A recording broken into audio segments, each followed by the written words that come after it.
Hello, Sagittarius. Hope you folks are doing fabulous. Welcome to the Sapphire Spider Oracle channel. If it's your first time being here, I appreciate you checking it out. And of course, if you're a returning listener, thanks for being back because it has been a long time since I've been on my channel. So thank you for being here. Let's get started. I've got the Tarot of the Divine for you guys, and I've got the Spirit Animal Oracle. Oh, look at that. Nice.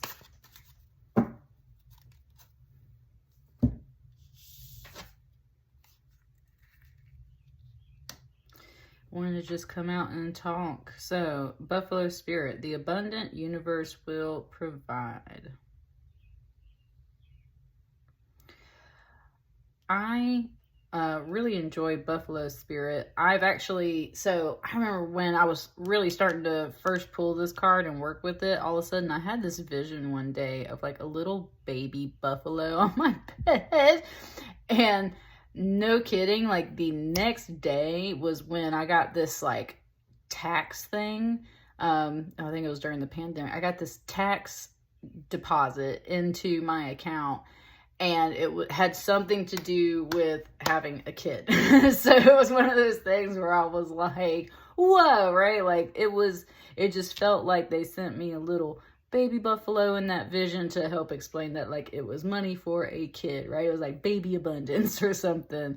So I can just confirm. I can confirm that Buffalo Spirit is always about that abundance and money, anything you need to support and provide. So you have to believe that the abundant universe will provide. And especially if you see like some buffalo symbolism around you, that is specifically the universe talking to you. So you got to start channeling that abundance.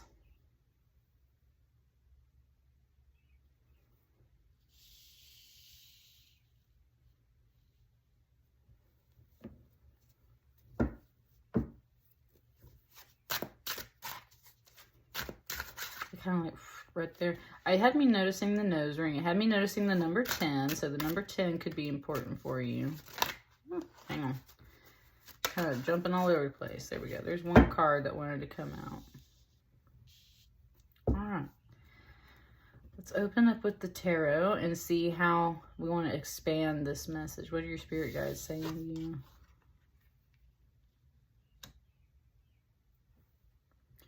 Six of Wands.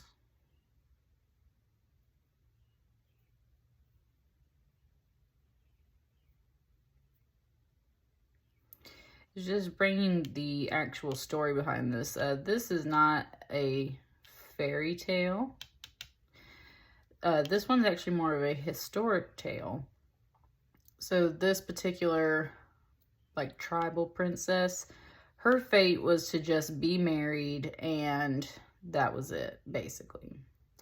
And she wasn't really jiving with that. And I think there was also conflict and things from like neighboring tribes. And she was very much like a warrior princess. She fought and stuff like that. So she basically at one point was like, listen, like, I'm going to go make my own way. I'm going to go make my own tribe. I'm not staying here anymore. Like, that's just not the future I want for myself. I don't want to just be married and right? So she goes, and she's got some folks that follow her, and I can't remember like what country it is, but she's more or less the person that is the start of one of the African countries over there. Like she starts her own country more or less. So that's one thing that it's kind of pointing out here is if we're talking about abundance, this is going to be talking about like your own business. It was flipping those Danburites. This is connecting to your higher self and stuff. So this could be about starting your own business and being successful in that way. Also, it's showing me how this is going. It says, follow the buffalo, right? Native Americans very much depended on the buffalo for food, and they used the bones and everything for tools. They used the skins, right? The buffalo was a huge source of abundance for them. So back in the day, you had to follow the food, right? And that's kind of... Thank you, Spirit. That's kind of the message here. Follow the food, but also, yes, there's very much this like independence trying to come out. So it's like you might be thinking about starting your own business or something like that. But in general, follow the food, especially right now. That is also abundance, right? Food. Ooh, Hold up a second. Look at these two cards that are just kind of chilling here in the middle of this deck that are flipped up.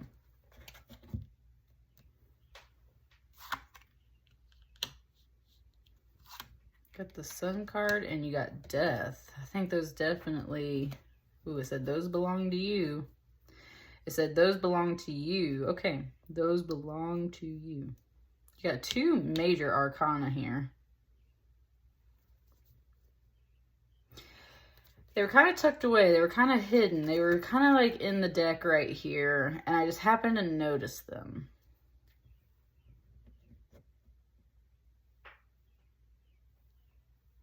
Now with the Sun, this is the sun god Ra.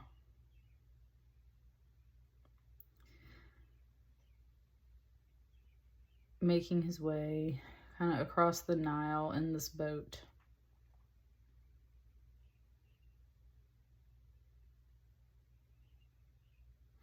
The Sun energy is usually happiness overall. It's kind of giving me a little bit more about like the scorching of the sun type deal. Like it's really hot. And it kind of gave it to me as like my literal sun, just because of the fact that, nice. It brought me some meme I saw last night where like the son who's a teenager is getting older and like confronts his dad in the house. It was like a funny video. And he's like, I will replace you one day. You know, like all that stuff. I am getting, it's like a little bit of heat. There's definitely like, you might be out in the sun working, and that might be another thing. Notice how she's following the buffalo and the sun god is kind of like going this way. Now the sun god wouldn't be necessarily scorched by the sun. And that's where it was reminding me of my son in particular because of how like tan this particular figure is right here. And my son's out in the sun all the time and he's been getting tan lately. And I'm like, put some sunscreen on, please protect yourself. And he's like, it's fine. So it's just all that energy of like being outside, literally playing in the sun, kind of like teen energy, but there was that little bit of like, it was about like catching some heat. There was a little bit of scorch. There was a little bit of like, and it might be coming from people. It might be coming from working outside. There's like just a little bit of mention of like conflict here. What I was going to say though, is if you're working outside all the time, you might be wanting to put that to an end in particular. You might be wanting to change the way you do things. There's kind of like this triangular movement right here. When I did that, it was just pointing out that the sun, right? This is how the Egyptians always work. Like the sun rises and then it sets, and when it sets, what does it do? Well, he goes into the underworld more or less, right? And it was kind of like traveling through the underworld right here in this blank space. What's in this blank space? Here we go, to the underworld, right? That's where we have this death card. Your underworld is always like your subconscious and could be a little bit of shadow work and stuff like that. And I would maybe agree with that with this kind of shadow impression of a skeleton here.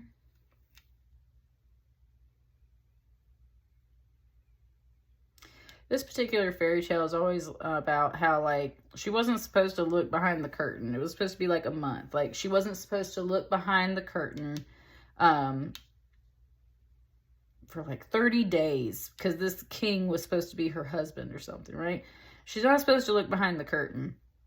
But her curiosity gets the better of her, and she looks behind the curtain. And that's when everything else in the fairy tale gets set off. He gets taken away from her, and then she has to go pursue that and everything. So this fairy tale comes with that warning of like curiosity killed the cat. Kind of like you're sailing into the underworld. You're trying to go figure something out. We were talking about these two cards that were just kind of chilling here in the deck. And you pull the curtain back. And it's like, maybe it was too early. Maybe you weren't supposed to pull the curtain back at that time. Maybe you should be patient. it's like maybe you should be patient and wait, because it's not so much that you're doing something wrong. It's just about kind of like divine timing of the universe. Like there's just certain things that we don't necessarily dig into at a certain time because you kind of like spoil it for yourself, right? And that was the whole thing, is she ends up spoiling it for herself, and everything works out in the end, but she spoils it for herself because of the fact that she pulls the curtain back and looks before it's time. And she has to go on that whole like rescue mission.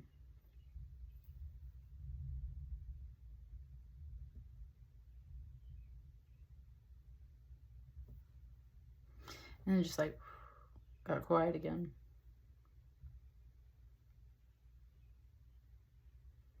It's definitely like this little triangle here.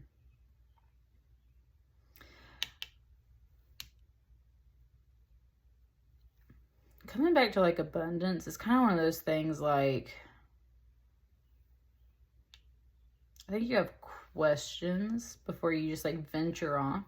I think you have, and I think that especially with the skeleton here too, and how it just happens to be facing the same way as this figure, like these are facing this way, these are facing this way, and then I just get this kind of upward motion. It's like you got some thoughts in the back of your head of like, maybe I should just kind of follow the food, follow this abundance, but maybe you're repeating a cycle that way. So then some of you guys might be thinking about going off to make your own venture, right? There's some thoughts in the back of your head though that are kind of holding you back. It's like, what if I mess this up for myself? What if I do this at the wrong time?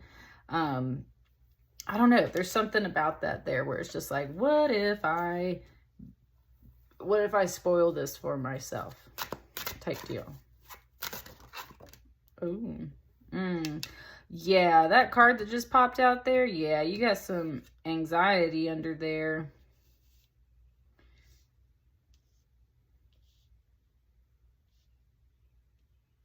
And this is the Oracle. This is the Oracle. The Oracle, she speaks prophecies.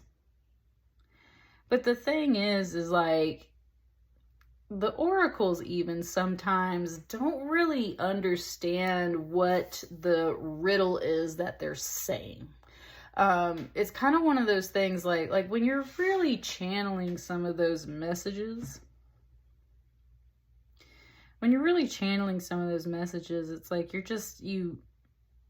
sometimes the words just flow to you, like that automatic writing or automatic speech. And when prophecies come true later, that's always when people are like, oh, I didn't see it. Like the Oracle didn't hardly see it either, but she was told what to say. She is the messenger. And so that's where this is the story of Oedipus. She delivers the prophecy of Oedipus and all that jazz, which is always the son will kill the father type deal. And we're talking about like sons and some of that teen angst a little bit. And then he ends up like marrying the mother, which, right? Like that's where it's like, oh no, don't do the Oedipus thing. So I think this is part of that underworld too. In your underworld, there's a lot of anxiety. There's things that you just kind of feel like are coming to pass or going to come to pass, or fears, I would say, about maybe a teen or a son or some kind of challenge in that way. If we're talking about jobs too, it might be about like more younger energies. You might be more concerned about like youth taking your place or something like that. There's definitely just a lot of stress. You're worried about these things coming true, and the whole thing is like they might come true. You don't know. But if you go digging in things that you're not ready for, it's kind of like you set the whole thing on. And that's the thing about prophecies and oracles too, right? It's like when you try to avoid the prophecy, that's when you set everything off. When you go pulling back curtains when it's not time, that's when you set everything off. So there's a lot of stress about all that. And that's where, instead of going in this kind of like circle, or that, because it was like a little bit of a triangle, but now it's feeling more like a circle. It's like, and kind of like get up out of that and follow the universe, follow the flow of abundance in your life, follow the food source.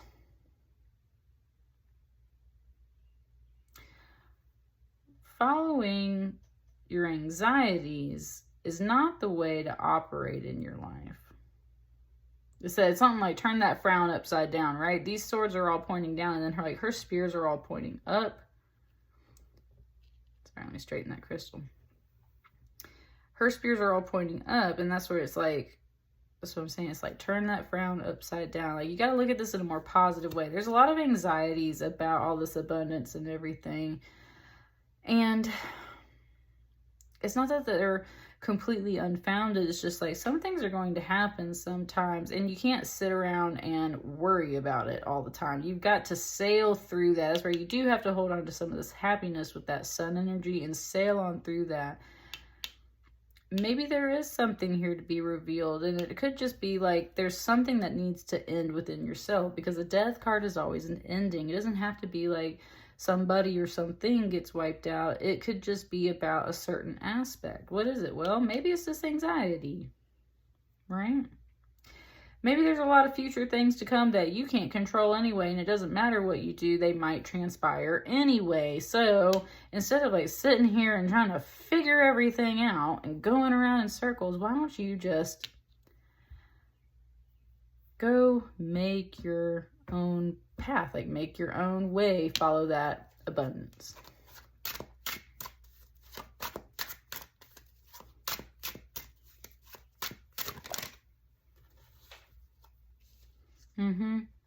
That Ten of Wands, particularly in this deck, it's like someone stood there so long, like listening and everything, and this tree just grows through their skull, and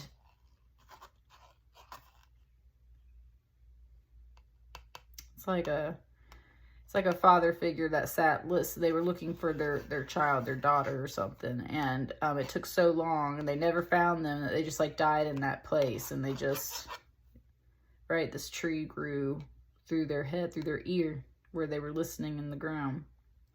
And so it's a story about move. Like you can't just sit there and listen and try to figure these things out. With that Ten of Wands, that's a lot of responsibility. There's a lot of things, kind of like I said, you need to be doing. Look at these two skulls right here. I think it's very much like the things you don't need to do is stay in one place. You don't need to stay in one place listening and trying to think and like waiting on an answer to come to you, because that's the other thing, is like he's supposed to be searching for someone, but instead he like sat there with his ear to the ground for so long trying to listen that this freaking tree grew through his head. And so it's very much a death card in its own way too. Just sitting there listening and waiting is a surefire way to get nothing accomplished. And with a Ten of Wands, that means there's a lot of responsibilities and things, right? This is a fruit producing tree, and I always hate how it's like this black fruit though, because it always just makes me think it's like not good fruit, right? Sadness, darkness, despair, kind of like depression too. There's a lot of responsibilities involved with this, and when you're just sitting in one place, all this responsibility starts bearing down on you, growing through you, and just like, right? It just gave it to me like a video game death where your character's just like, oh, right? Like, exactly, that's what happens. Sometimes you can't go digging into the things that, like, when it's not time. It's more about uncovering things within yourself, too. You might have certain thoughts or feelings that are dictating the way that you're moving. You have a lot of promise and happiness here in your life, I feel like, but this it also feels very serious and, like I said, very scorching, and like it's just sailing through. I'm really vibing with this orange and this red up here in particular, and how it ties into that buffalo. Like the abundance is up here. You really got to follow that abundance. Do not sit in one place. I want like one more card over here, I think. And maybe one in the center, but definitely one over there by that sun card.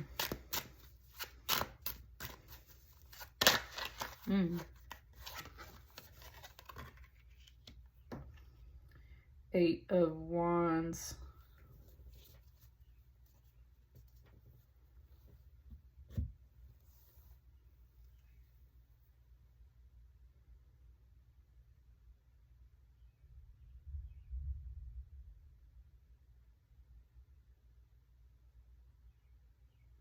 This is like rainbow crow, I think is what they call it. So it's about that communication, flying in. And there's like enlightenment too. There's enlightenment with it too. Kind of like that Prometheus energy, like bringing fire from the heavens type deal.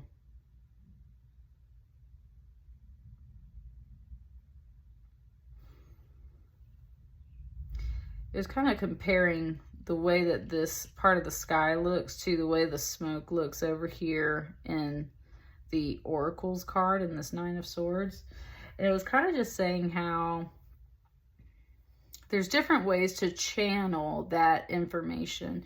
You're channeling it more in this fear and anxiety way, this darker way. And I really think that's what needs to stop, because divine inspiration comes from above. It is that enlightenment. It is what makes you happy and makes you go right and just sail on through the rest of this. And that's what I mean. It's like then you bypass this energy. It's like instead you just sail up. And that, oh, I love that. It's like it's kind of like fault lines and like earthquakes. It's like there's these shifts within your energy right now, and it's showing me that, like these two plates shifting. You need to learn how to shift up. You need to learn how to shift up, receiving divine inspiration, something that makes you happy. Follow that with all your seriousness and go blaze your own trail and follow that food source. Like, let's move up. If you instead kind of cut through this underworld and you start going in all these dark places, I think especially in your mind with all these skulls, like that's where this stuff's got to stop. That's not helping you. That's leading you to a dead end, very much. So that's what I see here. This leads over here to a dead end. It's time to move up, kind of like move out, kind of definitely shift. There's some things shifting and you got to move up. I really think that's the end of your message. Is there anything else that wants to come out for Sagittarius? Look, there's the Gemini card. Lovers, that's definitely a Gemini season right there. This is, I would say, definitely like big taming of a lot of energy, crossroads, decision. There's a lot of things right here, right in the middle that depend on this. Wow, like that I said, it depends on this, right? Depends on this. Now there can be harmony and there can be balance and there can be this really beautiful Beauty and the Beast, just like it just works out, right? But there's a lot of this anxiety, depression, not moving, just sitting and thinking, and kind of like panic, all that stuff. That's got to shift, and it's trying to with these plates. You gotta stay positive and move up. The abundant universe will provide. So make sure you're following that abundance. I think that's what really brings balance to this whole situation. So follow that abundance. Follow the buffalo. That's what I got for you. Let me know how it resonates. I will see you guys on the next batch of readings. Thank you so much. Bye.